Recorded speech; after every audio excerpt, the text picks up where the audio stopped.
Hello, everybody. Welcome back to another episode of Joe Patrick on Football. My name is Joe Patrick. I have been covering the Atlanta Falcons for 92.9 The Game since the start of 2022. And today is an interesting episode because we've talked about it before. We were hinting, or not really hinting, but kind of talking about how this day was going to come when we were going to review, when the quarterbacks documentary was going to be released on Netflix. And we were going to talk about it, and today we are going to talk about it. First of all, before we get into it, I did want to say apologize basically for some podcast episodes not coming out or coming out late. Have had some hiccups with some things in the works in the Joe Patrick on Football operations, but that is all sorted out now, so we should be able to come back to you guys on regular scheduled programming from now on, Tuesday through Thursday, as we lead into training camp, and then after training camp, we will be coming to you most days. So anyway, let's get into the Kirk Cousins situation. Honestly, I got to say, my first thought, just based on what we learned with Kirk kind of unveiling to the world during Super Bowl week that he had this injury and such, and all of the kind of fallout that happened from that, I just felt like there wasn't a lot of new stuff that came about from this documentary. It would have been very new to us had, Kirk's injury revelations not come out when they did. But since that happened, I feel like we've already had this discussion. That may be one of the reasons why people are very annoyed at this, because we're going to basically have these discussions again and rehash the whole thing again. But I promise, at least on this show, this is going to be the only time we talk about it. But I think it is worth revisiting and just thinking about some of the questions that the situation raises. And the lame take that I have, which I do think is the correct take, the accurate take, but I think the take here is that there's blame for all parties here. And I think that you can justify, all parties can justify why they did what they did. And it's just not clear cut, like, you did the right thing, you did the wrong thing, it's set in stone, etc. I think that everybody here contributed. And when I say everybody, I'm mainly talking about three parties here, which is Kirk Cousins, Raheem Morris, and Terry Fontenot. And you can almost even bucket Raheem Morris and Terry Fontenot together. I say that because when Michael Penix was drafted, Raheem Morris and Terry Fontenot come down to the press conference and explain it. And, we're, by all accounts, like united in that decision. And so that's why I kind of put them together. And that's important because obviously the decision to draft Michael Penix plays a huge role into everything that happened with Kirk Cousins and the way that, frankly, Kirk Cousins behaved last year as a starting quarterback and not revealing to the team the significant the extent of the pain that he was dealing with and just how significant the injury itself was. Obviously the team knew that there was some injury there. In fact, it's you see it, him literally tell somebody, it's an assistant equipment manager, I forget his name, apologize, but you see Kirk Cousins tell a Falcon staffer that his shoulder and elbow were hurting after that hit, but he obviously stayed in that game. And anyway, we're going to get into all that, but let's start like kind of, I think it was maybe the first episode, one of the first episodes of the season. And I'm sorry, I don't have notes as to like when some of these things took place in relation to the documentary or the TV show. I should really be calling it a TV show. It's not so much, it's not a documentary per se, although it's kind of documentary style. Kirk Cousins says he felt quote unquote misled that, if the team did not draft Michael Penix, then he may not have chosen to come to Atlanta. And I think that there is maybe some embellishment there from Kirk Cousins and basically him kind of posturing that, oh, well, I would have just stayed in Minnesota versus coming to the Falcons. I think the more...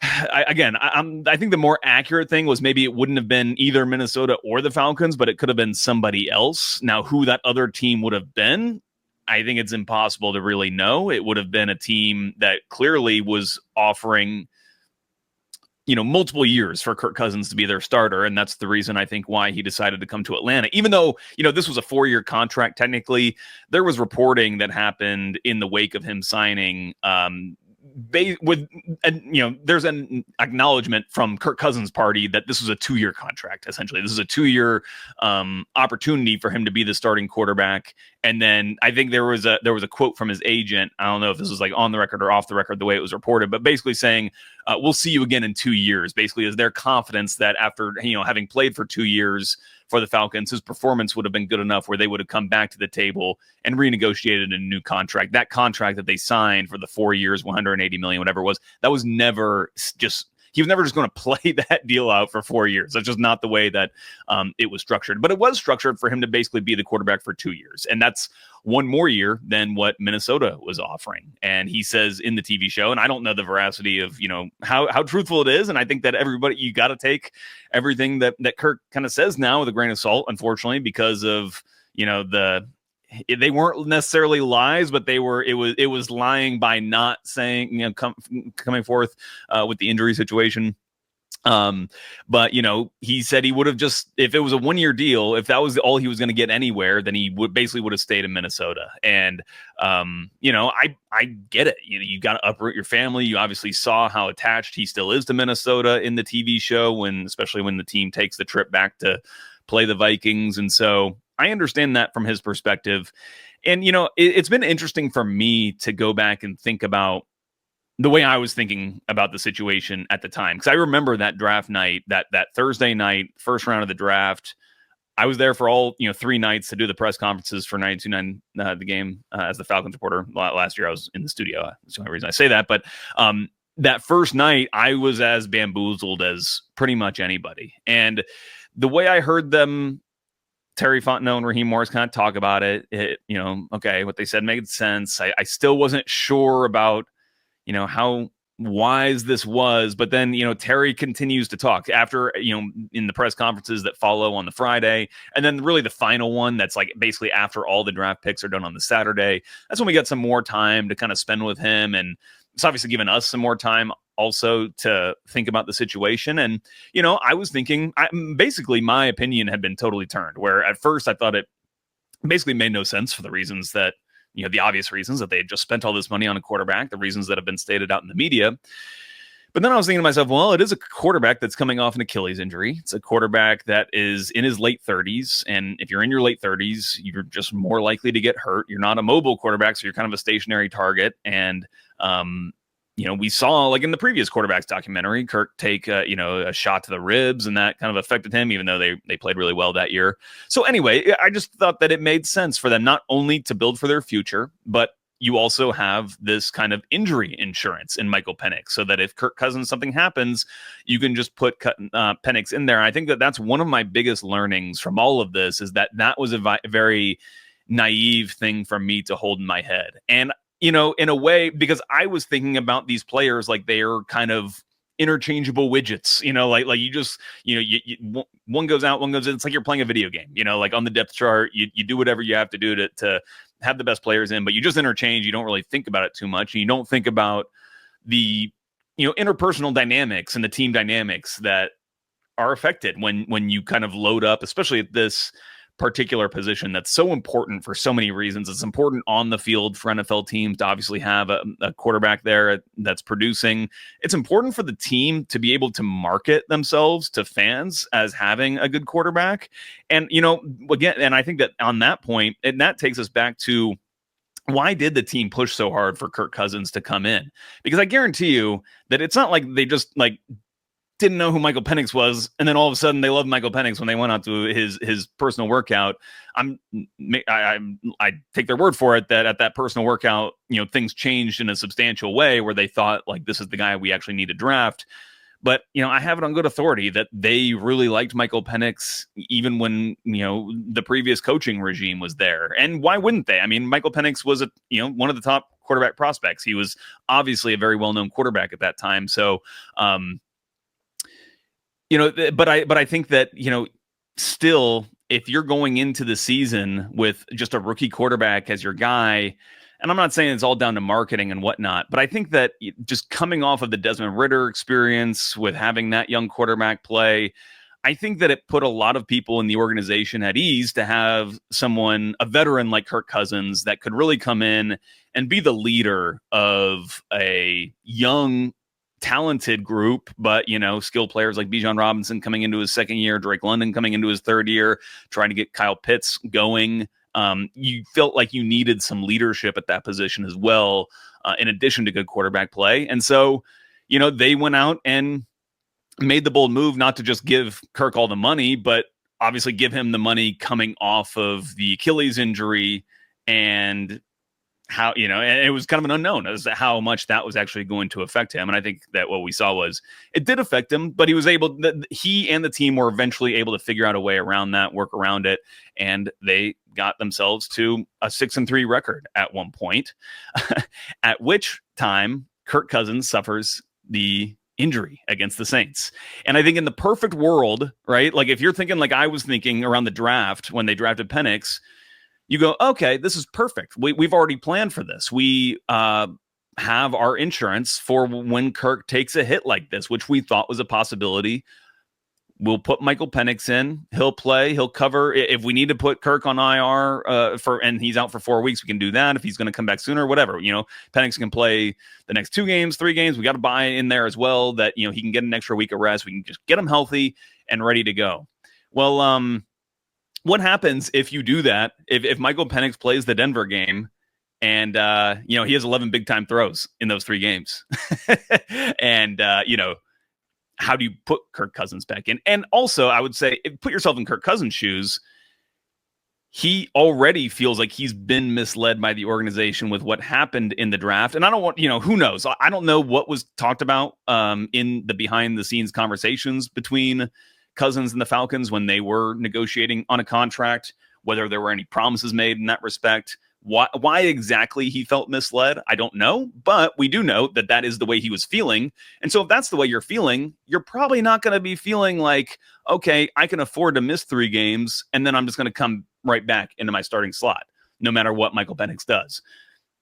And also, based on some of the things we've learned, especially after the season, apparently Michael Penix was absolutely tearing it up on scout team. Justin Simmons said in an interview with somebody that he saw one of the best throws he's ever seen made by Michael Penix in training camp when Simmons himself had just arrived. You saw Cousins' reaction to some of the throws late on after they had made the quarterback change, and he's looking at the throws like nothing wrong with that. He's just kind of marveling at Penix, and so he probably sees that too, and is like, I can't compete with this basically, and I don't want to risk my career. Like I will be out on my ass if I just willingly kind of go to the bench to get healthy again. So my only real shot to stay the starting quarterback is to basically play through this and hope that, I play well enough that I don't get benched and, for productivity reasons or quality of play reasons. And ultimately that is what happened. So,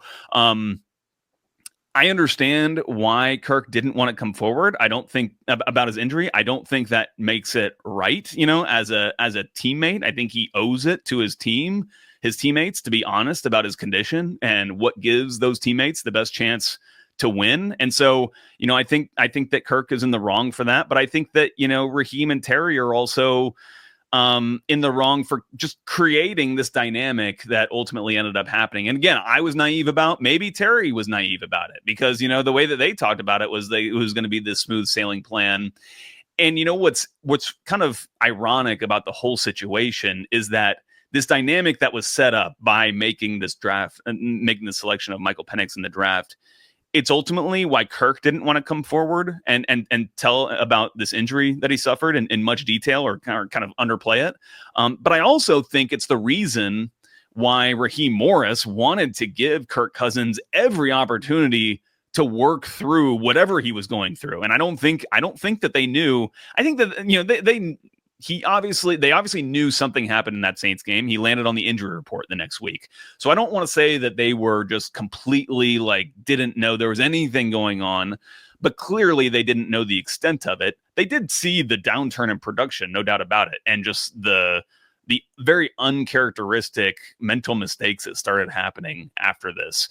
And so, but I think that they felt like they owed it to Kirk. If they were going to go and kind of do this thing with Penix and, I guess break a level of trust in that sense by doing that, then they owed it to him in return to try to give him every opportunity to work through some of these things. And ultimately, that may have been the wrong decision to make, too, at the time, where that streak really cost them the season. Now, there's also this conversation that's happened around this portion of the season and Kirk's play. And like, when should he have been benched? I think, again, to go back in the perfect world, let's talk about like just the purely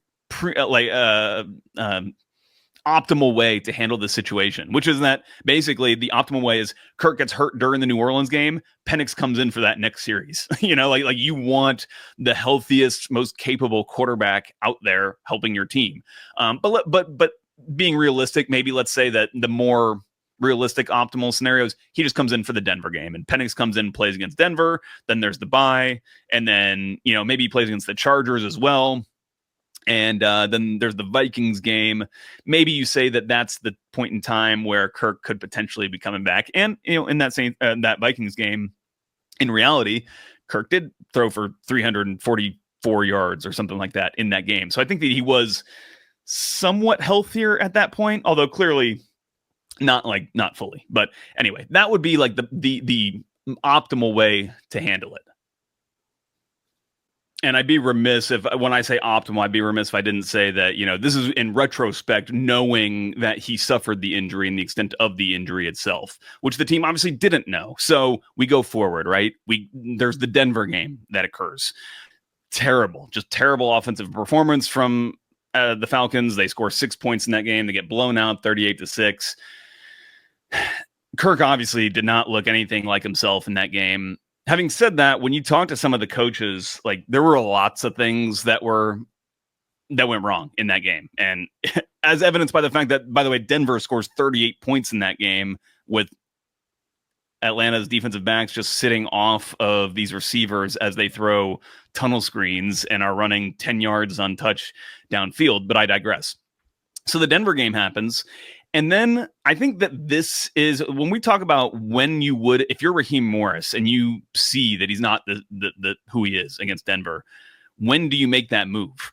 And do you make the move with the intention of it being permanent? Because in retrospect, it always seemed like it was going to be a permanent move. Ultimately, when Kirk, does get pulled after that Raiders game, following the Vikings game, there in the statement that the Falcons sent out, it was Michael Penix is not just coming in until Kirk gets healthy. It's Michael Penix is the starting quarterback of the Falcons now and into the future. And essentially, unsaid in that is that Kirk Cousins is then the backup. So I'm assuming that this is the decision that is on the table here for the Falcons. When do you make that move? Can you make it after Denver? I mean, it's I don't want to say it's one bad game because the Saints game also wasn't great. What's funny about that game is it wasn't great before he got hurt either, although it was very clear that after the injury, that's when we saw the first real embarrassing interception happen. And then those kind of continued to happen during this stretch. But I still think that you'd be hard pressed to just bail on your starting quarterback, who again is guaranteed $100 million from the organization for a couple of years, to bail on him when, he's got the team at a 6-5 record. And it's not just that, the team has a solid record in the standings. You're still holding on to a first place lead in the division. But also when you look at the team around Kirk, guys like Drake London love Kirk. Drake's saying at this time, he's the best player I've ever played with. Bijan Robinson has nothing but positive things to say about him. Everybody on the team, all the starters love Kirk. He's the only quarterback they've been taking reps with that year. And so to make that change, I get it that you would have the bye week to then, get Penix a little bit of extra preparation. But you still don't get additional practice time. Everybody's on vacation, basically. They go away for that bye week. So yes, Michael Penix would have had some more time to study the playbook and whatnot, but he wasn't doing anything anyway. I would assume he's been studying the playbook pretty intently up until that point, week 10 or whatever this is. So you can make the argument. I still take it, I can't just deny, Kirk is playing like crap at this point. And yeah, I get why you would consider a change. I just think that you'd be hard pressed to do it at that point.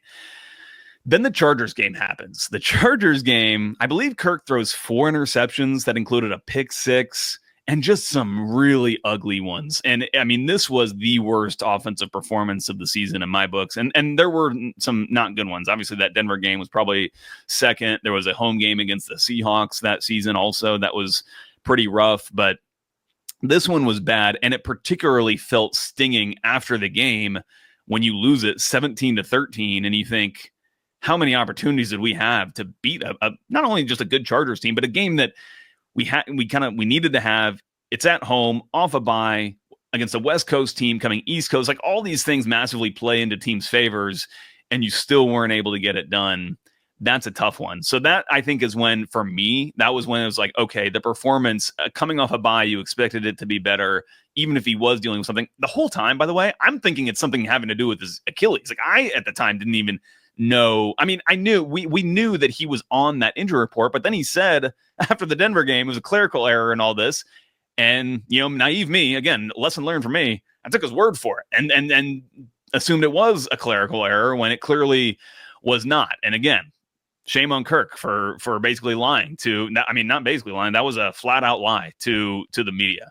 But it was after that Chargers game where I felt like, okay, now the performances are like extremely worrying, and there's not confidence that he can really lead this team. But my thinking at the time was, and at this point, especially after the Chargers game, it is a full-blown conversation. Like people are wondering going into that Wednesday practice if they're going to announce something like that. Like, this is the point where we're at. And I was wondering too, but it's a game against Minnesota, against Brian Flores, of all defensive coordinators. If you were going to make a quarterback change at this point, to go up against Brian Flores, to throw a rookie into his first game against that system where he is all gas, no brakes, with either bringing everybody on the blitz or dropping everybody into coverage and really being able to disguise and being unpredictable as to which one of those two he's going to do on any given play, and going onto the road into one of the loudest environments, maybe the loudest environment in the NFL, in that Dome Stadium up there in Minnesota. That is an extremely tough situation to put a rookie quarterback into. And, this team is still trying to make the playoffs, obviously. And so I think you can make the argument that it should have been Penix at that point as well. But I can't say that I'm like, I blame the Falcons for starting Kirk Cousins in that Minnesota game. And then you look at the game, and he has one embarrassing interception. We talk about the embarrassing interceptions. He has one earlier in the game. It's in the first half. Can't remember if it was in the first quarter, second quarter. But ultimately, and he doesn't have a touchdown, in the game. But he does throw for 340 yards, 340 plus yards. The team has 496 yards of total offense, outgaining Minnesota. And the game was neck and neck right up until Ray McLeod fumbles the kickoff return. And that was basically a 14-point swing in the Vikings' favor that ultimately seals the deal for them. I think Kirk was without the ball at that point. The Falcons' offense was off the field for like almost an entire quarter of play, basically, because you had two sustained drives by the Vikings that were both touchdowns. And the Falcons' defense was getting torched in that game as well. So I say that to say that while you could have made the argument that Kirk should not have been the starter going into that Minnesota game, I'm not convinced that the fact that Kirk did start was the reason the Falcons lost that game. I think there's a lot of other reasons the Falcons lost that game. And the fact that he didn't throw a touchdown pass, I don't think is all that worthwhile. I mean, the team was still got into the end zone a few times, and like we mentioned, Kirk was, throwing for a bunch of yards. And then that they showed the last interception that he threw, the second interception. And to me, that's him kind of taking a shot. Byron Murphy Jr. makes a good play on it and, has that one-handed interception. And it looks kind of bad because he kind of makes that interception out in the open. He's in man coverage. And it's one of those ones where I think Kirk realized they were in a cover zero and he was just going to take a shot to a guy and just overthrew him a little bit. That is not like a blatantly bad interception to be thrown, in my opinion, versus some of the coverage misreads or those kinds of hesitations that he was having in the pocket and then throwing right to someone. Those were the embarrassing interceptions I'm talking about that he was really susceptible to at that time.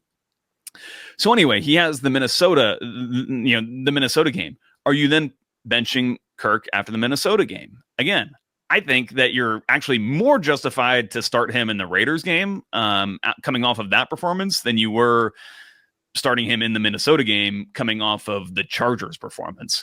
So I think that the coaching staff could have said to themselves, okay, well, Kirk's, improving here. Let's keep him rolling. Let's see if we've got a very favorable matchup here against the Raiders.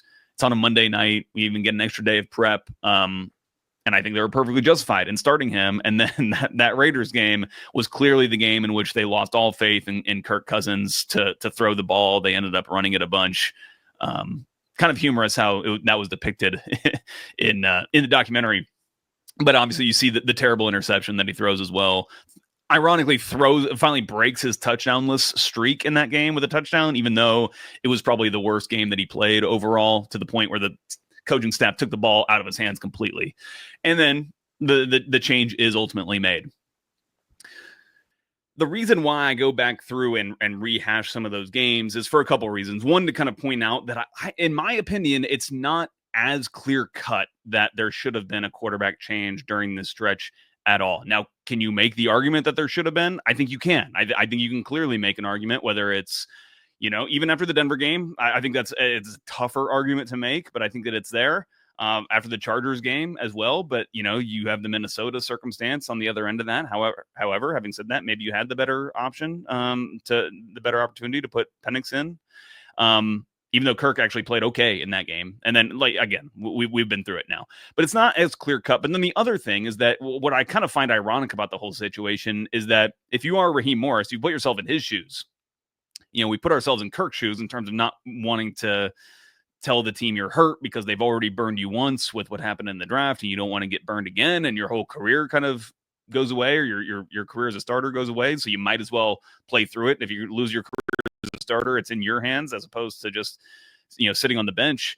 But if you're in Raheem's shoes, I think Raheem felt a responsibility, or like he owed it to Kirk because of the Penix draft, to give him the opportunity to play through all this, like we've talked about. And so, I whether he was too hands off, too trustworthy in Kirk during this period, in kind of trusting that he's going to get through these things, maybe. But I think that maybe one of the reasons why he gave him so much leash was because he felt like he owed it to him. I don't know. It's really hard. And again, we still don't have full information of the situation. We have more information, obviously, than we had at the end of the season, for example, where I was putting it to Terry Fontenot in the postseason press conference, like, was the Achilles injury more of a burden than you thought it would be? But I was focused on the Achilles. Again, I was not focused on there having been a shoulder and elbow injury, which there was, and it was on, it was on the injury report for that 1 week. But again, Kirk had denied it. He said it was a clerical error, and he did practice the entire week to the point that he made as well. There was not an actual practice that day on the day on which he was on the report. And the only reason he's on the whole week is just because the weekly injury report just has the name. If you were on the injury report at all during the week, you were on the injury report for the week. So anyway, it's a tough situation. I promise you this is the last time we're going to talk about it. And ultimately, I think the Falcons are still in a good position at the quarterback position. It's not the most efficient way, like make no bones about it. And it cost them last year. Like all these dynamics that we've been talking about so far on the show, like it hurt them in the wins and losses last year. But having said that, I think that, it's water under the bridge now from all these parties. And who knows, maybe there is an opportunity for Kirk to be a starter somewhere if somebody goes down, whether that's in training camp or during the season. I think the Falcons would be willing to make that deal if it's worth the Falcons' while. But I think for right now, to go back to that injury insurance, I mean, Kirk is basically that now for Michael Penix, and we'll see how that goes. Obviously, Michael Penix has the injury history, but we've talked about it on the show before, where I don't think he's particularly injury prone necessarily. I think he's suffered a couple of devastating injuries, but it's not like these little things that are chronic. So I'm not too worried about it. But you never know. He could hit his hand on a helmet on a follow through and break a finger or something, and in which case you have a great quarterback to bring in. Unlike for Kirk, unfortunately for him, he would definitely just be coming in until the point where Michael Penix is healthy and ready to go again. I have heard an argument saying that, the tables could basically flip now completely, and like Kirk now could take the job from Penix. I don't see that as being something to worry about. But I think that the Falcons are in good shape. If something were to happen, there's not a better backup quarterback in the league right now than Kirk Cousins when he's healthy. And to all extent, he's as healthy as he's been. So we'll see what happens there. But I guarantee you this is the last time we will talk about that. A couple other just like little things to discuss here, and I unfortunately don't have it pulled up in front of me at the moment. Let's see if I can do it because I want to kind of go back to this NFL 100 top 100 list that they're doing. We talked about earlier this week, which I apologize. I should have gone out at the end of last week, but it came out a little bit late. Talking about Drake London being the number, what was it, 97 player overall, and they've continued to go, and I believe, okay, so here's the list. Jesse Bates was also revealed to be the number 92 best player in the NFL. Not quite as good as Tua Tagovailoa. Are you kidding me? Like, Jesse Bates is arguably one of the best defensive players in the NFL, let alone the best safety in the NFL. And the NFL top 100 list has him as the number 92nd player. And it by the way, it's not just like Falcons like fan in me or something that's like aggrieved by this. Creed Humphrey, the best center in the NFL, is number 93. Levante David is on this list at 96. I get it. He's fine, but like, Ladd McConkey's on this list at 100. Like there Aaron Jones, number 98. I mean, and again, Tua, you can tell it's like the names that are more popular who have been good.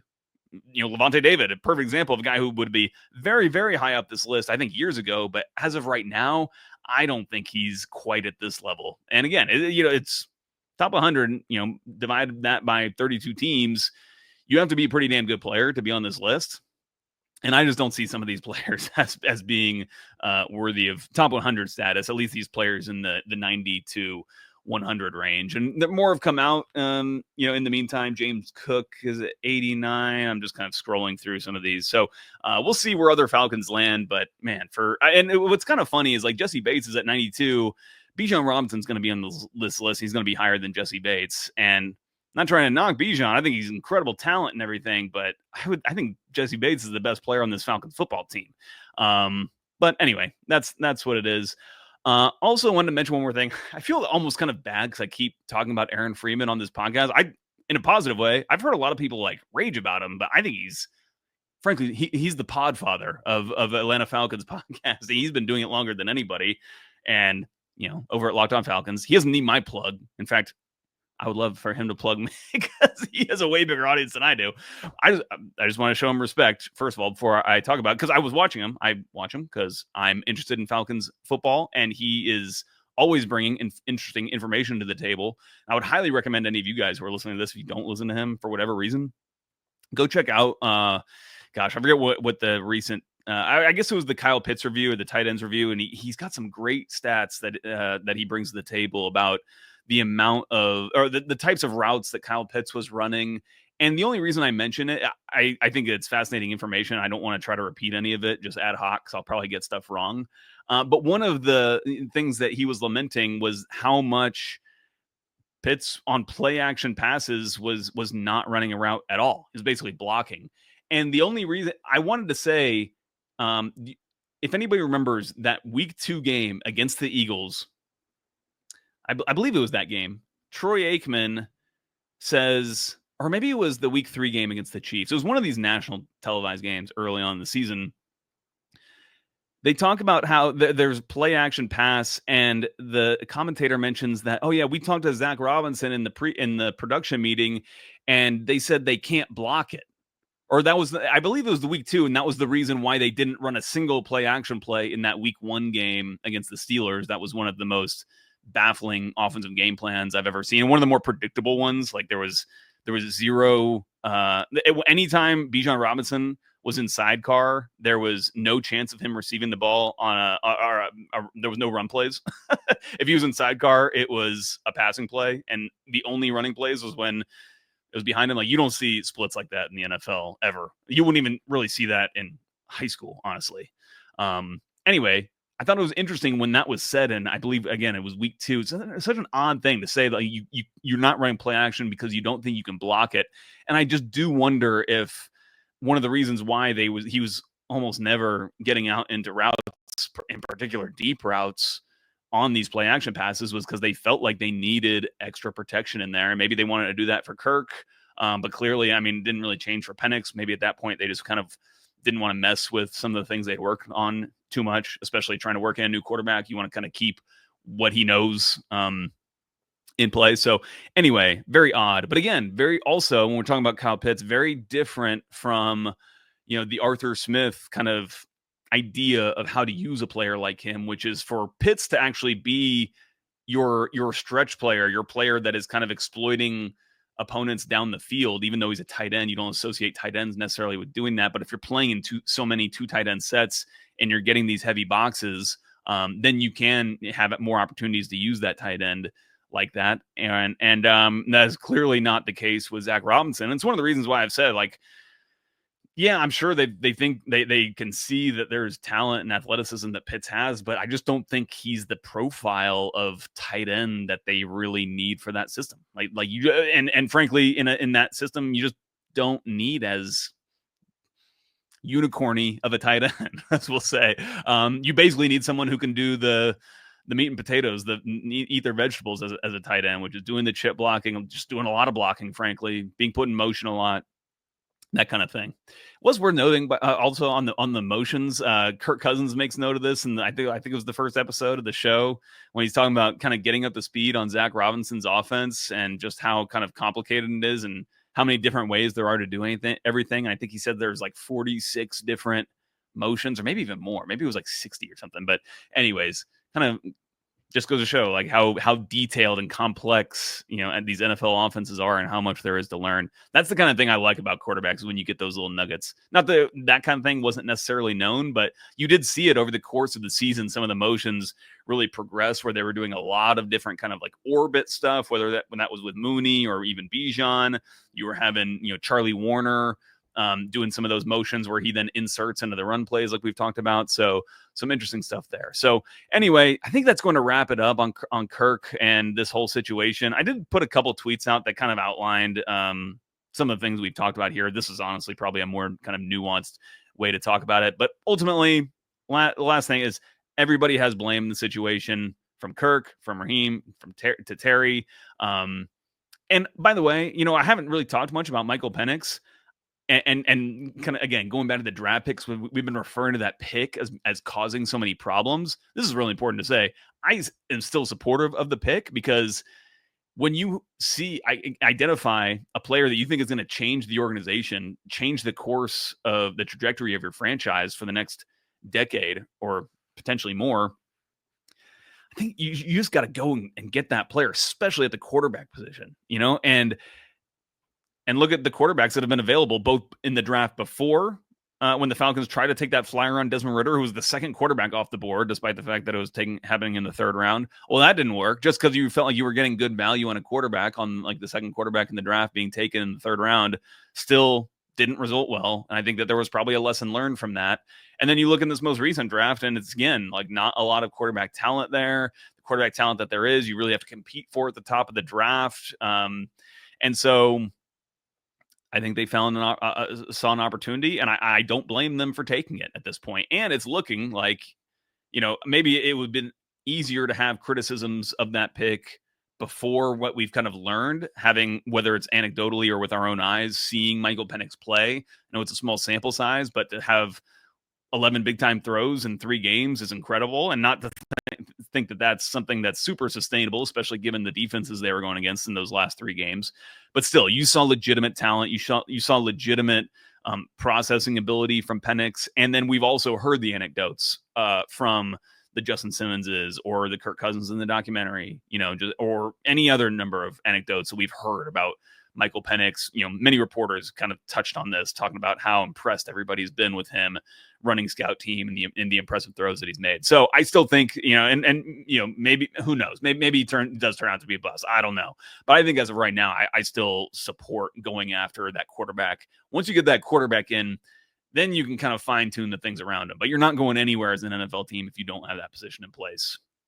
So that's going to do it from us here today. That'll do it for us for the week. We'll be back next week to talk about something. I don't know. I don't really plan that far in advance, but we'll be talking about this team. Probably something more positive than kind of looking back and rehashing all the pains from last season. We won't be doing that again. We're looking forward to training camp. And until then, we'll talk to you guys soon.